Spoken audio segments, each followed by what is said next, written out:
j'espère que vous allez bien. Aujourd'hui, on se retrouve pour une nouvelle vidéo. Si vous ne me connaissez pas, je m'appelle Jessica, j'ai 20 ans, j'habite au Saguenay et je fais des vidéos surtout maquillage, soins. Dans le fond, dans la vie, je suis étudiante en maquillage professionnel et cosméticienne. Donc, c'est pour ça que je vous donne quelques petits trucs sur ma chaîne. Je vous fais des tutoriels, des hauls, des favoris. Donc, si c'est ce que vous recherchez sur YouTube, je vous invite à vous abonner. Et c'est parti! Donc aujourd'hui ce qu'on va faire c'est que je vais vous donner quelques trucs pour réussir un maquillage du teint. Dans le fond des fois j'ai des questions sur comment faire telle chose, qu'est-ce que je fais pas bien, qu'est-ce qui est moins compliqué. Fait que c'est de ça qu'on va parler en passant de la base jusqu'au fixateur. Fait qu'on va vraiment avoir tout le maquillage.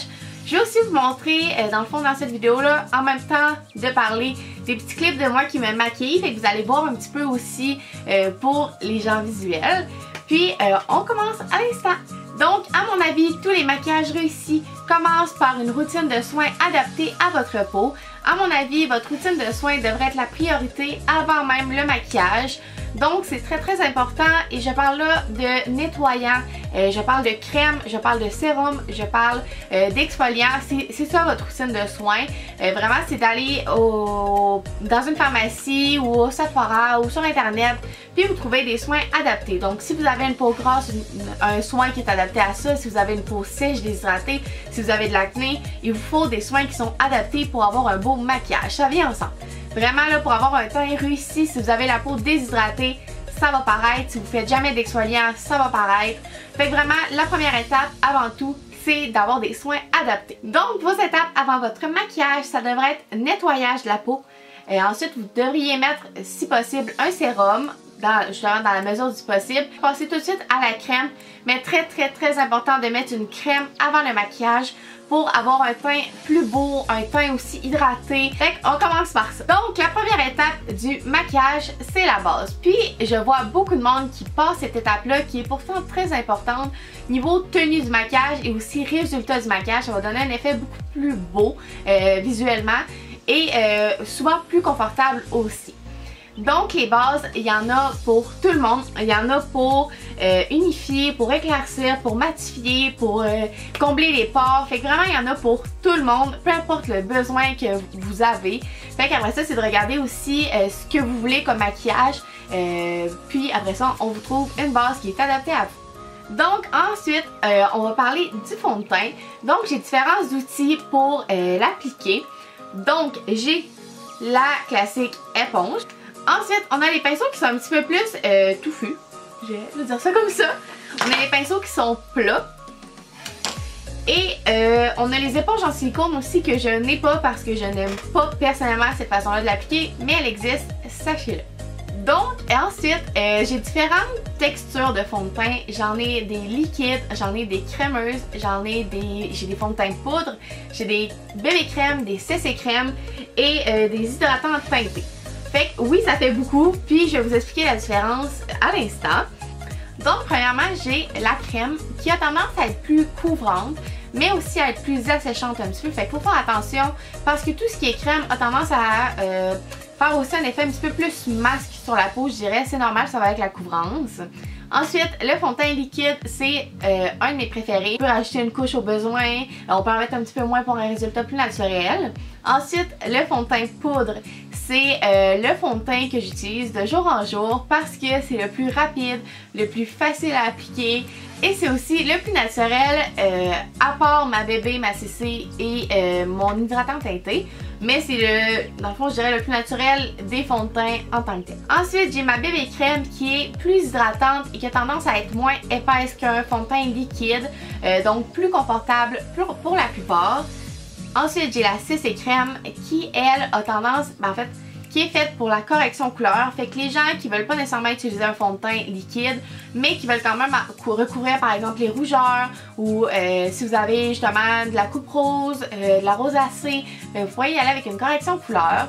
Puis juste vous dire, la bébé crème et la CC crème peuvent vous servir de base pour le fond de teint liquide, tout dépendant de ce que vous recherchez. Et le dernier fond de teint qu'on a, c'est l'hydratant teinté. Je dirais pas vraiment que c'est un fond de teint, mais dans le fond c'est comme si vous aviez une crème hydratante avec une petite goutte de fond de teint à l'intérieur. Ça donne exactement ça. C'est vraiment juste pour venir comme unifier le teint, avoir un beau petit teint. Puis en même temps c'est une crème hydratante. Fait que c'est vraiment ça pour mes fonds de teint. Aussi, dans la famille des fonds de teint, j'ai plusieurs finis.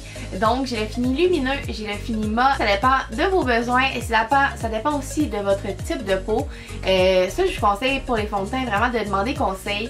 Surtout si c'est l'achat d'un premier fond de teint, allez voir quelqu'un pour vous aider premièrement avec la teinte. Et deuxièmement, regardez avec votre type de peau qu'est-ce qui vous conviendrait le mieux.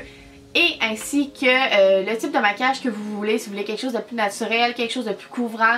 Fait que allez en parler à quelqu'un, une cosméticienne qui va pouvoir vous conseiller là-dedans et ça va être beaucoup plus facile et moins de risque d'erreur aussi. Ensuite, on arrive avec le cache-cerne. Le cache-cerne, justement, ça aussi, j'ai plusieurs types de cache-cerne. J'ai le très couvrant jusqu'au naturel.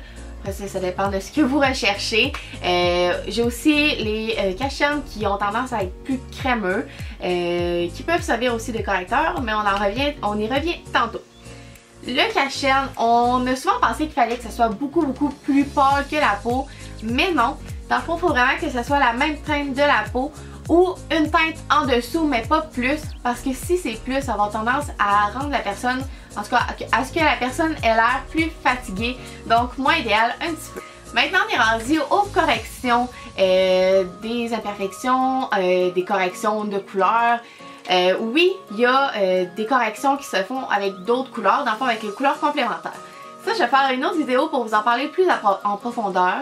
Moi, personnellement, pour un maquillage de jour en jour, c'est moins ce que je vais conseiller.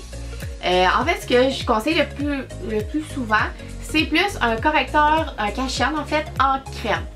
Ça va avoir la même texture qu'un correcteur de couleur, mais la même couleur que la peau, fait que plus facile à utiliser durant la semaine, c'est plus rapide beaucoup, fait que moi c'est ce que je conseille. C'est sûr que vous pouvez le faire à chaque matin, votre correction vert sur les imperfections, sur les boutons, mais c'est vraiment pas ce que je conseille parce que c'est beaucoup plus long.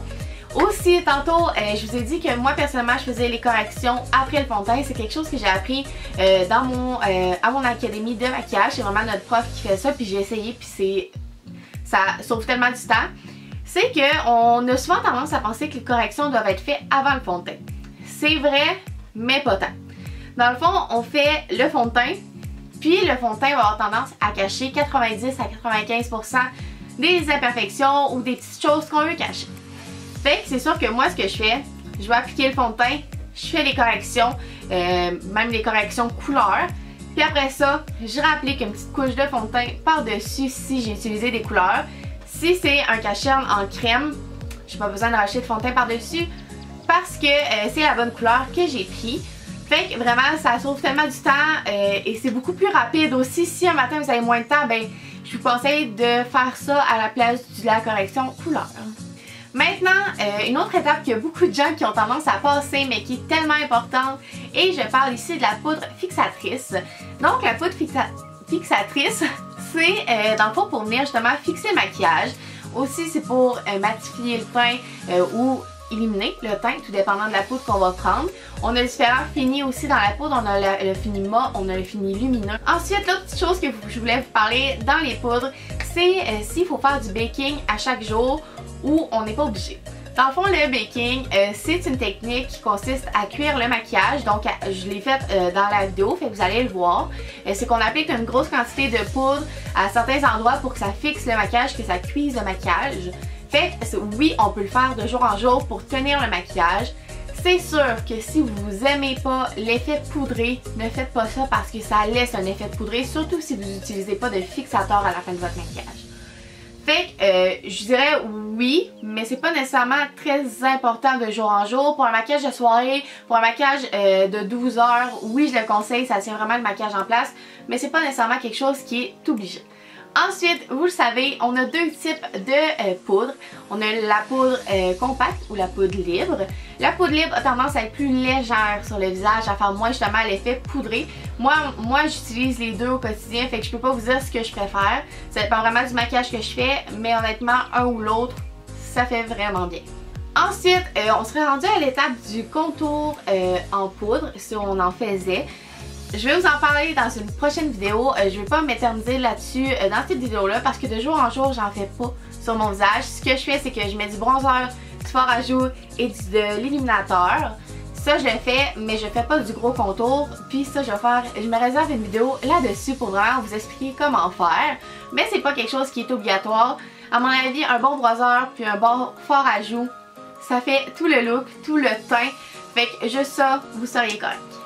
Ensuite, on est rendu au fixateur en maquillage. Encore là, on en a des tonnes. Fait que ça dépend vraiment de ce que vous voulez. Il y a aussi des autres beautés, par exemple celle de Karen Janko ou celle de Caudalie qui font aussi pour comme fixateur à maquillage. Le fixateur à maquillage, dans le fond, c'est justement ce que ça fait, c'est que ça fixe le maquillage, ça va embellir le maquillage et aussi ça va enlever justement cet effet poudre vu qu'on en a mis plus tôt. Fait que vraiment, ça vient comme tout mélanger ensemble puis ça fait vraiment plus beau sur le visage. Fait qu'encore là, c'est très important d'en appliquer un en fait, même si c'est de façon très légère, c'est important, ça va vraiment fixer le maquillage, ça va tenir toute la journée. Fait que encore là, très important. Donc c'était tout pour cette vidéo là, j'espère que vous avez aimé le concept. J'aimerais ça en faire d'autres, justement je vous ai parlé des corrections couleurs, je vous ai aussi parlé de contours. Donc si vous êtes intéressé, n'hésitez pas à me laisser un commentaire. Je vous invite aussi à aimer cette vidéo là et vous abonner. Puis juste vous dire, je publie maintenant les mercredis et dimanches à chaque semaine. Fait que pour ne rien manquer, abonnez-vous et activez la petite cloche de notification. Puis je vous dis à la prochaine. Salut tout le monde!